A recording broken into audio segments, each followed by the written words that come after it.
This channel does not promote any violent, harmful, or illegal activities. All content provided by this channel is meant for an educational purpose only. শুরু করছে news top 9 lima রয়েছে এই মুহূর্তে আপনাদের সঙ্গে গুরুত্বপূর্ণ খবরে নজর রাখতে হচ্ছে এই মুহূর্তের। রানাঘাটে আনুলিয়াতে জোড়া খুন। রানাঘাট পুরসভার 14 নম্বর ওয়ার্ডের কি ঘটেছে, কারা খুন হয়েছে, সমস্ত ডিটেইল আমাদের প্রতিনিধি মহাদেব জানাবেন আমাদেরকে। মহাদেব, দেখো, রানাঘাট 14 নম্বর ওয়ার্ডে বাড়ি ওই যুবকের, অর্থাৎ সুমন চক্রবর্তী। তিনি ব্যবসায়ী। তার গাড়ির চালককে সঙ্গে নিয়ে সকালের দিকে তিনি বাড়ি থেকে বের হন এবং তারপর থেকে তাকে কিন্তু আর খুঁজে পাওয়া যায় না। রাতের দিকে খবর পাওয়া যায় যে একটি নির্মাণ বাড়িতে তাদের ক্ষতবিক্ষত অবস্থায় তাদেরকে দেখতে পায় এবং তারপরে তারা পুলিশকে খবর দেয়। পুলিশ তাদেরকে উদ্ধার করে নিয়ে আসে এবং রানাঘাট মহকুমার হাসপাতালে নিয়ে এলে চিকিৎসক মৃত বলে জানায়।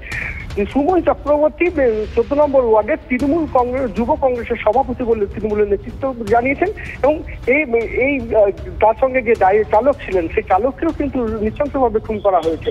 এই ঘটনায় রীতিমতো চাঞ্চল্য ছড়িয়েছে। পুলিশ তদন্ত শুরু করেছে। কি কারণে খুন খতিয়ে দেখছে। এই ব্যবসায়িক কোনো কারণ নাকি রাজনৈতিক কোনো কারণ, সমস্তটাই তদন্ত শুরু পরই কিন্তু বিষয়টা স্পষ্ট হবে। নজর রাখো মহাদেব, ধন্যবাদ। অন্যদিকে হাওড়াগামী এর্নাকুলাম এক্সপ্রেসে ডাকাতি। বিজয়ওয়াড়া স্টেশনের পরে গোদাবরী ব্রিজের ওপর চেন টেনে ট্রেন থামিয়ে লুটপাট করা হয় বলে অভিযোগ। 12 জনের সশস্ত্র ডাকাত দল জেনারেল বগিতে ওঠে। আর তারপর কি ঘটলো, তাদেরকে কি ধরা গেছে? সৌভিক আমাদের প্রতিনিধির কাছ থেকে আপডেট নেব। সৌভিক, দেখো, যেটা জানা যাচ্ছে এটা হচ্ছে এর্নাকুলাম এক্সপ্রেস এবং যেটা হাওড়াতে আসছিল কেরালা থেকে, এবং যেটা যাত্রী সূত্র থেকে আমরা জানতে পারছি বিজয়ওয়াড়া স্টেশনের ঠিক আগে অথবা পরে, যেটা যাত্রীরা পরিষ্কার বলতে পারছে না কারণ সেই জায়গাটা পুরো অন্ধকার ছিল।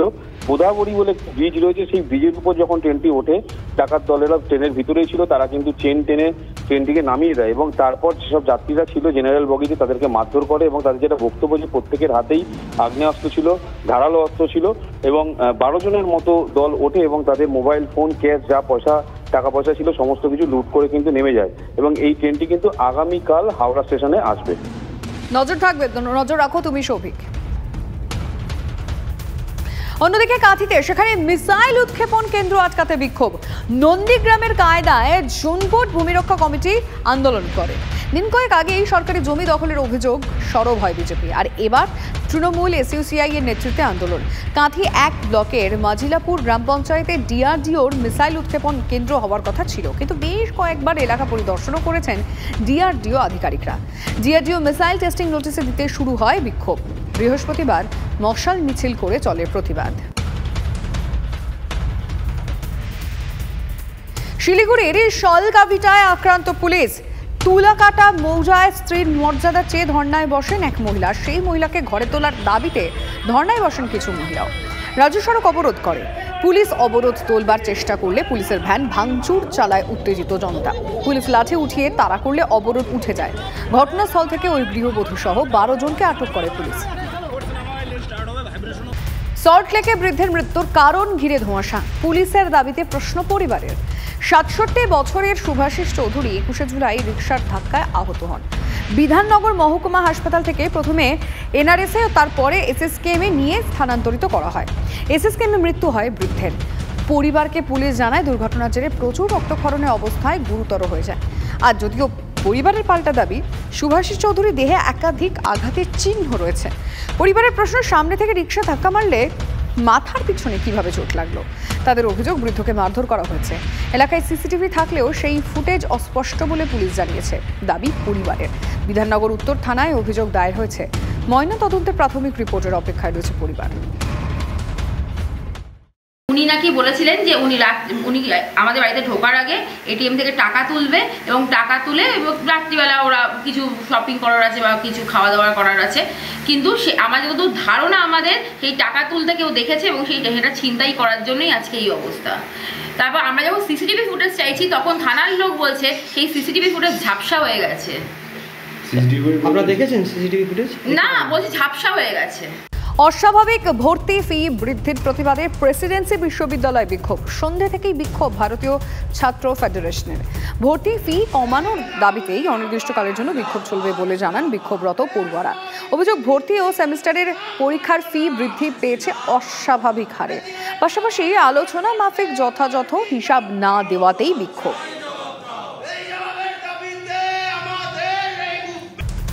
সর্বভারতীয় ফুটবলে বাংলা গুজরাট সংঘাত। সংবিধান না মানলে নির্বাচনে যাওয়ার হুমকি মুখ্যমন্ত্রীর দাদার।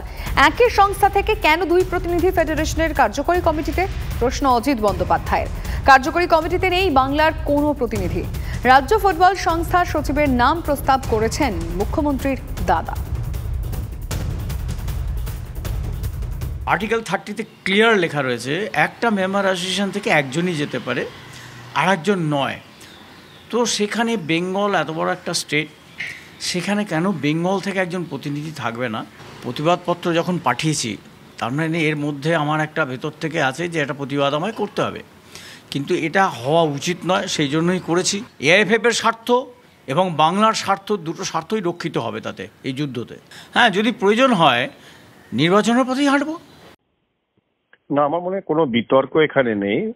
এজিএমে শূন্যস্থান পূরণ নির্বাচনের মাধ্যমেই হয় এবং সেই সিদ্ধান্তই এক্সিকিউটিভ কমিটিতে নেওয়া হয়েছে 14ই সেপ্টেম্বরের জন্য।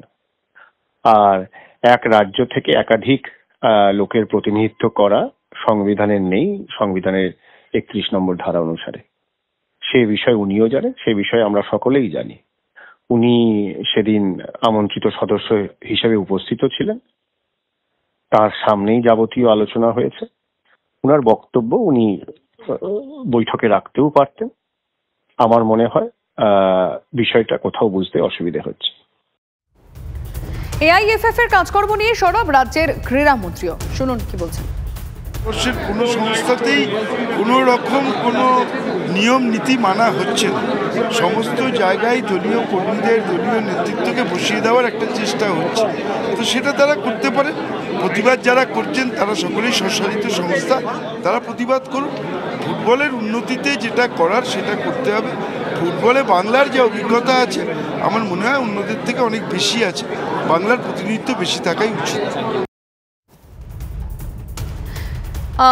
অবশ্যই এই নিয়ে আরো একটু ডিটেলে আপনাদেরকে আমরা জানাবো। সর্বভারতীয় ফুটবল ফেডারেশনে এবার বাংলা গুজরাট সংঘাত। রাজ্যের ফুটবলকে বাঁচাতে আসরে মুখ্যমন্ত্রীর দাদা অজিত বন্দ্যোপাধ্যায়। ফেডারেশনের কার্যকরী কমিটিতে বাংলার সচিব অনির্বাণ দত্তের নাম প্রস্তাব বাংলার ফুটবল সংস্থার প্রেসিডেন্ট অজিত বন্দ্যোপাধ্যায়ের। ফেডারেশনের কার্যকরী কমিটিতে এই মুহূর্তে বাংলার কোনো প্রতিনিধি নেই। সম্প্রতি ফেডারেশনের কার্যকরী কমিটি থেকে ফেডারেশনের সচিব হয়েছেন পি অনিল।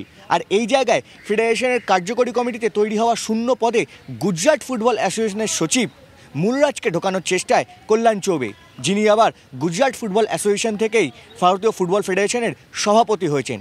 কেন সংবিধান না মেনে একই ফুটবল অ্যাসোসিয়েশন থেকে দুই প্রতিনিধি থাকবেন ফেডারেশনের কার্যকরী কমিটিতে, তা নিয়ে প্রশ্ন ছুড়ে দিচ্ছেন রাজ্য ফুটবল সংস্থার সভাপতি অজিত বন্দ্যোপাধ্যায়। সংবিধান না মানলে সরাসরি নির্বাচনে যাওয়ার হুমকি দিচ্ছেন মুখ্যমন্ত্রীর দাদা। আগামী 14ই সেপ্টেম্বর ফেডারেশনের কার্যকরী কমিটিতে কে আসেন বা কার্যকরী কমিটিতে তৈরি হওয়া শূন্য পদে কে আসেন সেদিকেই তাকিয়ে ভারতীয় ফুটবল। কারণ 14ই সেপ্টেম্বর রয়েছে এজিএম, সেখানেই মিলবে সমস্ত উত্তর। ক্যামেরায় সমরের সঙ্গে কৌস্তব গঙ্গোপাধ্যায়, TV9 বাংলা, কলকাতা।